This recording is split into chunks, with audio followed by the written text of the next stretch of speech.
दोस्तों, अब युग को होगी जेल। इशिता समझा रही होती युग को, कहती है कि आप मिश्रा जी के सामने क्यों पहुंचे हुए थे। इशिता से रमन कहता हुआ कहता है कि आपको नहीं पता होगा कि ये सब चाल किसकी है। आखिर में वहीं पर बहस हो रही होती है युग के बारे में। आलिया और युग में लड़ाई हो रही होती है। वो कहती है कि आज से मैं अपने घर को चली जाऊंगी और मैं और युग हूँ ना, सब कुछ सही कर लूंगी। जिसे कहती हैं इशिता कि आप क्या कह रही हो आलिया, आपको थोड़ा भी पता है कि आप अपने बारे में सोच भी क्या रही हो। इसी बात को लेकर सोचती हैं और उनको काफ़ी ज़्यादा एहसास हो रहा होता है कि तुम्हें नहीं पता होगा कि ये सब किसकी चाल है। युग कहता है कि रुक जाए आलिया, आपको नहीं मालूम है, फैमिली फैमिली होती है और आप फैमिली के बाहर जा रही हो, ये मुझे बिल्कुल भी बर्दाश्त नहीं है, मैं नहीं जा सकता हूँ। तब तक वहाँ पर हंसते हुए और ताली बजाते हुए निताशा की एंट्री होती है। निताशा हंसने लगती है। वो कहती हैं कि मुझे तो पता ही था कि यह भल्ला परिवार पूरी तरीके से टूट चुका है और मैं उसे संभालने के लिए आ चुकी हूँ। इशिता कहती हैं कि आपको मेरे घर में आने की इजाज़त कौन देता है, आपकी एंट्री मेरे घर में नहीं हो सकती है, प्लीज़ आप यहाँ से चली जाओ। जिसे कहती हैं कि नहीं, मैं आई हूँ आपके घर में सारे के सारे जायजे लेने। इस बात को लेकर इशिता को गुस्सा आ जाता है। तब तक वहाँ पर मिश्रा की वाइफ आ जाती हैं घर में और वो बहुत ही बड़ा हंगामा खड़ा कर देती हैं। कहती हैं आपको नहीं मालूम होगा कि तुम मेरे पति के साथ ऐसा क्यों किया। युग कौन है, युग जल्दी आ जाइए। युग के वहाँ पर तो पैरों तले जमीन खिसक जाती है। युग यही सोचते हैं कि आखिर में ये सब किसकी चाल है मुझे फंसाने के लिए। अब मैं चुप हूँ, मुझे भी अंदाज़ा नहीं हो रहा कि ये सब कैसे हो रहा है। इतना कहने के बाद वहीं पर चुप हो जाते हैं। तब तक कहते हैं बताइए, मैं युग हूँ।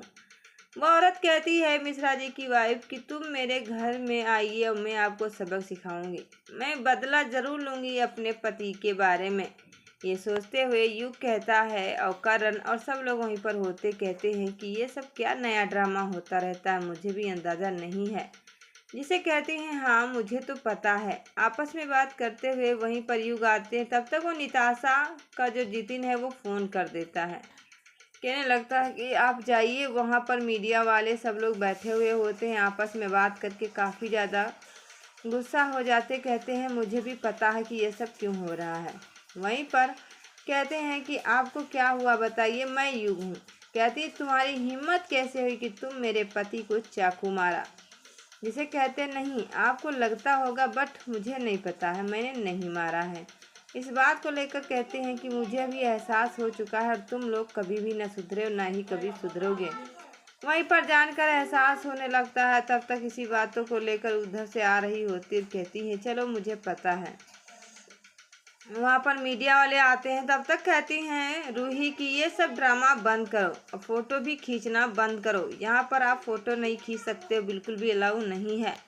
मैं ये चाह नहीं रही हूँ कि आप फोटो खींचो, आखिर में आपको किसने भेजा। तब तक वहाँ पर सुनील और साथ में जो गुंडा होता है फ़ोन कर देता, कहता है कि आप बताइएगा निताशा कि वहाँ का लोकेशन कैसा है। आखिर में क्या मीडिया वाले पहुंचे हुए हैं भल्ला परिवार में। जिससे कहती हाँ पहुंचे हुए हैं। कहती अब मैं क्या ही बताऊं, मेरे बने बनाए खेल पर पानी नहीं, बल्कि वहाँ पर मुझे बहुत ही सुकून मिल रहा है। जिसे निताशा कहती हाँ मैं आपको पल पल की अपडेट देने के लिए आप बने रहिएगा, अभी देखना मैं आपको। तब तक कहता है वो गुंडा कि आप फ़ोन करिए वीडियो कॉलिंग पर, मुझे वीडियो कॉलिंग पर दिखाइए कि किस तरीके से टूट रहा है भल्ला परिवार। तब तक वहीं पर रूही और आलिया सब लोग कहती हैं कि प्लीज़ मीडिया वालों से कि तुम यहाँ से चले जाओ, मुझे बिल्कुल भी पता नहीं कि तुम ये कौन सी चाल चल रहे हो। तब तक वहाँ पर कहते हैं उस मिश्रा की औरत से उनके गुंडे, अगर अपने पति का बदला लेना चाहते हो तो मेरी बात सुन लीजिएगा। जिससे कहते हैं कि बताइए कि आपको कौन सा बदला लेना है और कौन सा नहीं लेना है। वो यही कहते हैं अगर आपको बदला लेना है तो आप दूसरे वकील को करिएगा, इस वकील को छोड़ दीजिएगा, क्योंकि इस वकील से भल्ला परिवार पहले से ही मिले हुए हैं, बहुत सारा पैसा दिए हुए हैं आपस में मिलने के लिए। और आपकी जीत नहीं बल्कि हार हो सकती है। कहते नहीं, ये सब तुमने कैसे सोचा, कभी सपनों में भी मत सोचना। कहते नहीं, जो मैं कहता हूँ वो हकीकत है और आपको भी अंदाज़ा हो चुका है। ये बात सुनकर वहीं पर चुप हो जाते हैं भल्ला परिवार वाले और कहते हैं हाँ मुझे भी अंदाज़ा हो चुका है। तब तक इसी बात को लेकर पूरी सच्चाइयों के साथ सामना करते हुए पहुंच जाते हैं और कहते हैं मुझे भी अंदाजा हो चुका है। कहते हैं आज नहीं तो कल मुझे तो पता चल ही जाएगा, जिसकी वजह से कहते हैं चलो मुझे यहाँ से निकलना है और तुम लोगों की बात भी समझ में आ चुकी है, आज नहीं तो कल मुझे समझ में आ ही जाएगी।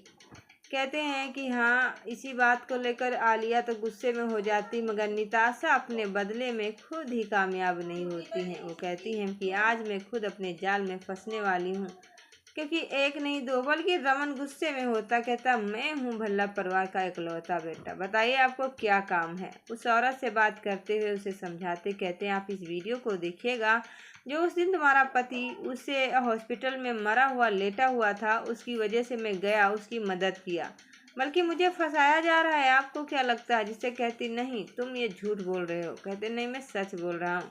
इसी बात को लेकर आपस में बात करते हुए सब लोग एक हो जाते हैं। तो दोस्तों आपको क्या लगता है, कहानी में आने वाला है बड़ा एक नया मोड़। तो वीडियो में कंटिन्यू बने रहिएगा। वीडियो हमारी अच्छी लगी तो वीडियो को कर लीजिएगा लाइक, चैनल को सब्सक्राइब। अगर पहली बार आए तो ज़्यादा से ज़्यादा लोगों को वीडियो मेरी शेयर करेंगे। तो मैं मिलती हूँ नई वीडियो के साथ, तब के लिए दोस्तों धन्यवाद, बाय बाय।